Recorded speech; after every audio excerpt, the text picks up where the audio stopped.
Within hours of the first earthquake hitting Türkiye, humanitarian aid was being loaded onto planes in Greece, and rescue teams were being sent from a country with whom relations had collapsed in recent months over a whole series of disputes in the Aegean and Mediterranean. A few days later, the Greek foreign minister arrived and saw the destruction for himself.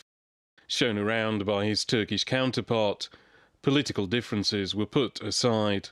The fact that Nikos Dendias is here shows the solidarity of Greece and the Greek people with the Turkish people. One of the first countries to call Turkey and offer assistance right after the earthquake occurred was Greece. The same sentiment came from Greece. I also believe that there is no need to wait for another earthquake for our relations to improve. I would like to express this. I am extremely proud that my citizens here have supported the Turkish people in this disaster that they are facing. But Greece wasn't the only one. There was Armenia too. Aid delivered over a land border that's been closed for years.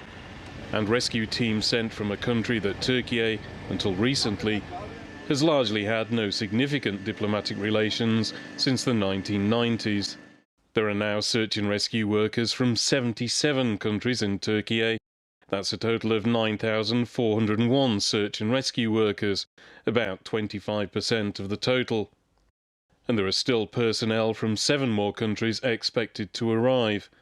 Most members of the EU and NATO have also offered help, with many of their workers already on the ground. As I told President Erdogan, and I called him immediately when the first quake hit, that the United States is offering our full support, rescue and recovery teams and our NATO ally, deploying teams for the U.S. Agency of International Development, drawing additional resources, including our armed forces in Europe to assist Turkey's teams on the ground. Some of Türkiye's closest friends on the international stage have also provided help. Azerbaijan, Pakistan and Qatar were quick to react. The latest was the foreign minister from the UN-backed government in Libya, a country that suffered more than a decade of civil war, but has close ties with Türkiye. The financial assistance and the support to our brothers and sisters in Turkey, it's a part of the history. It's not just about our government. Along all the years, Turkey was very close to Libya. It seems that international search and rescue teams like this one will be needed for some time.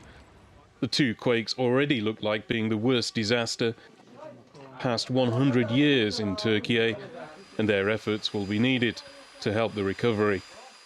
Andrew Hopkins, TRT World.